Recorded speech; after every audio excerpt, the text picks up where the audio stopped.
What's up, guys? Welcome back to the Daily Bible Reading Snapshot. Today we're looking at Daniel chapter 9 and 10 here in the Old Testament. And there's a lot that Daniel's going to give for us that looks forward to the future. First of all, Daniel, it says, is praying. He realizes that it has been 70 years since he's been taken out of Jerusalem. It says 7 years since this desolation. So he's reading the prophet Jeremiah, which again is so interesting. Daniel is reading Jeremiah. You got to know that these biblical authors are also reading each other's books. They're not just writing it and keeping it a secret forever. Right? They're obviously being shared at this point. It says he reads Jeremiah. He realizes God promised this is going to be 70 years. I've been here for 70 years. So he prays. And here's what he prays to God. It's one of the best prayers in all of the Bible. It starts in verse 4 and it goes all the way till verse 19. So 15 verses of prayer here, like a whole half a page. And it is so packed full of confession for sin that Daniel didn't even commit. But he identifies himself with these sinning Jerusalemites and Judeans, and even more than that, the Israelites who sinned against God's word, and he prays. He says, God, please hear us, forgive us. You are a righteous God. You set up everything so that we should have obeyed you with the book of Deuteronomy, and we got your law, but we disregarded you. We didn't obey you, and you sent us into exile, and that was a just and righteous thing for you to do. But God, please have mercy on us. Bring us back. We've done what is evil, and we've set aside the law of Moses. But God, please, out of your mercy for us, vindicate your holiness. Jerusalem, it's over there, and it lies in desolation, right? It's not even rebuilt. It's like a city that got knocked down. But that was your city. God, you care about your city, so please hear my prayers for the sake of your own glory. God, listen to me because of your own glory. And he says, have your face shine upon your sanctuary, which is desolate. Daniel's praying that God would rebuild this temple through these Israelites. He says, God, incline your ear and hear. Open your eyes and see our desolation and the city that is called by your name. For we do not present our pleas to you because of our righteousness, but because of your great mercy. Which again, such a clear thing here in verse 18. I'm not praying these things to you because we have done what is right. In fact, the very opposite. We're asking this of you because of your great mercy. God, show your mercy, show your goodness in the world by forgiving us and bringing us back. He says, O Lord, hear. O Lord, forgive. O Lord, pay attention and act. Delay not for your own sake, O God, because of your city and your people are called by your name.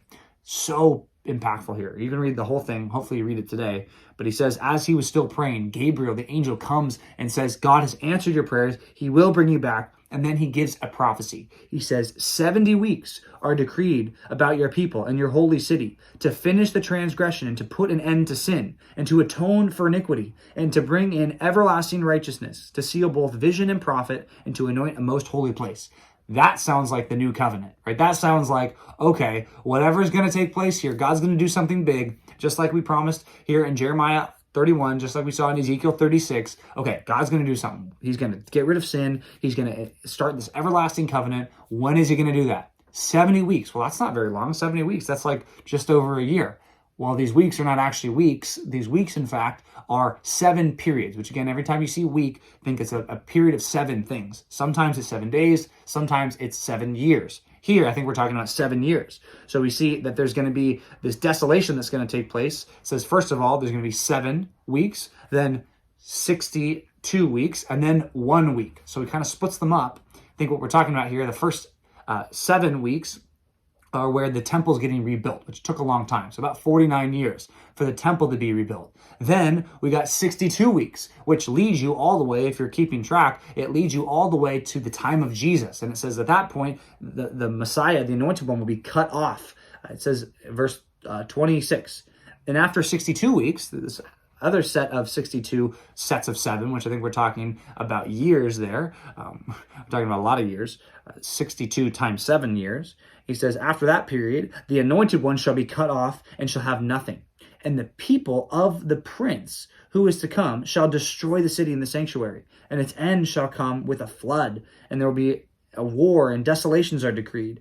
And he shall make a strong covenant for 1 week. And for half of the week, he shall put an end to sacrifice and offerings. So there's going to be this person that's going to come along in the last week, which again, I think the best way to understand this is We get the Messiah cut off, and we get a little pause in the weeks passages because we see there's going to be a time where there's 1 week. What's 1 week here? Well, if we're talking about years, 1 week is 7 years. So I think what we see here is this 7 years is what we actually see at the end of the world. We see it in the book of Revelation 6 to 18. That tribulation period is sometimes what it's called. The last 7 years on the planet as we know it. So it says, at that time, there's going to be a covenant of peace that the evil prince is going to have with the good people, with God's people. So probably a lot of people have taken that to say in the end times, there's going to be this figure, which again, we see it all over the Bible. This is not just here, but all over the Bible, we see this beast figure we see in the book of Revelation 13, who's going to make a covenant of peace with God's people and then break it halfway through. That we get that from right here. So it says halfway through, he's going to break this covenant of peace and he's going to put an end to all the sacrifices and offerings and stuff. And the wing of abomination shall come, and one who makes desolate, until the decreed end is poured out on the desolator. Which again, whoa.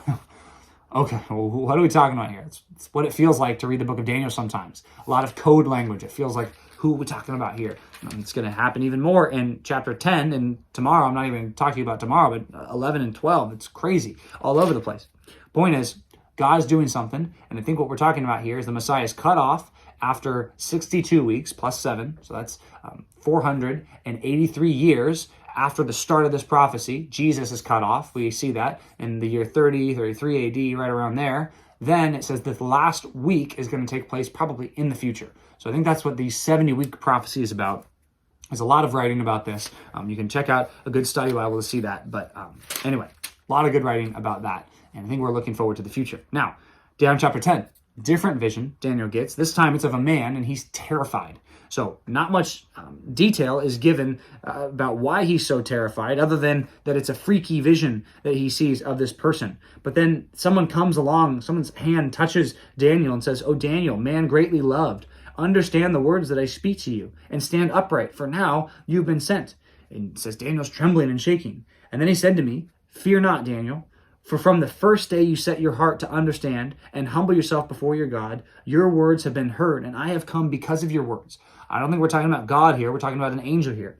Then there's this description of the prince of Persia fighting against Michael, the angel, for like 21 days. So I think we're talking about there's this battle that's going on between the forces of heaven, in the forces of heaven.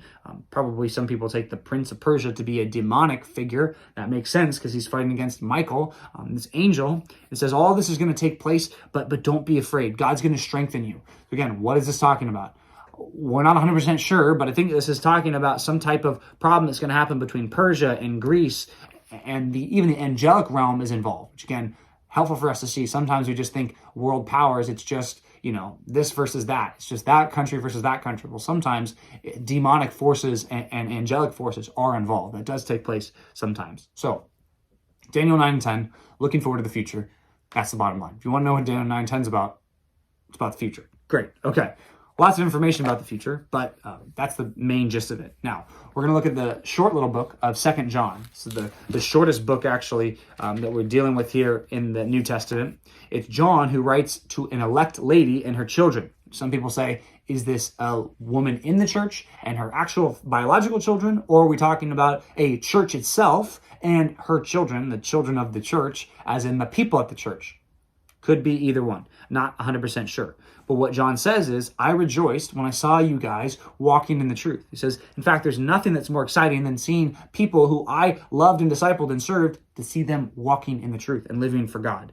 He says, I'm not going to write to you some new commandment. I'm going to tell you about the old commandment. What's the old commandment? That we would love one another and keep God's commandments.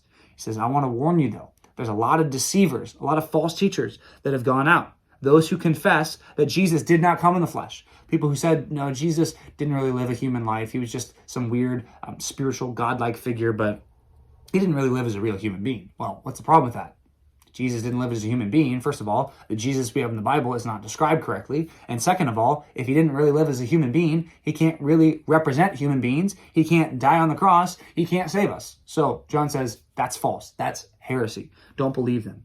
And he says, if anyone comes and does not bring this teaching, don't receive him into your house or give him any greeting. For whoever greets him takes part in his wicked works. Which again, I think greeting meant more than just saying hi and waving. This greeting probably involved welcoming them into your home, having them set up your home as a missionary outpost for their false teaching. So what does this say? Do not let false teachers have your resources and have your time and your effort and your platform to preach their false teaching.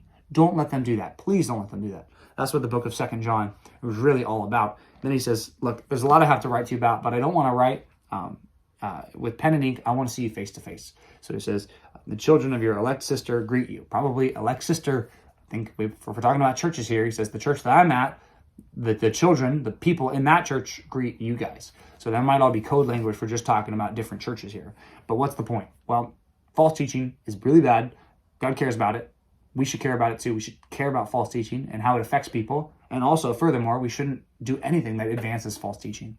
We shouldn't be the vehicle used to help people spread stuff that's false and wrong. And that's what's very clear here in the book of 2 John. So thanks for reading. We'll see you back tomorrow for another daily Bible reading snapshot.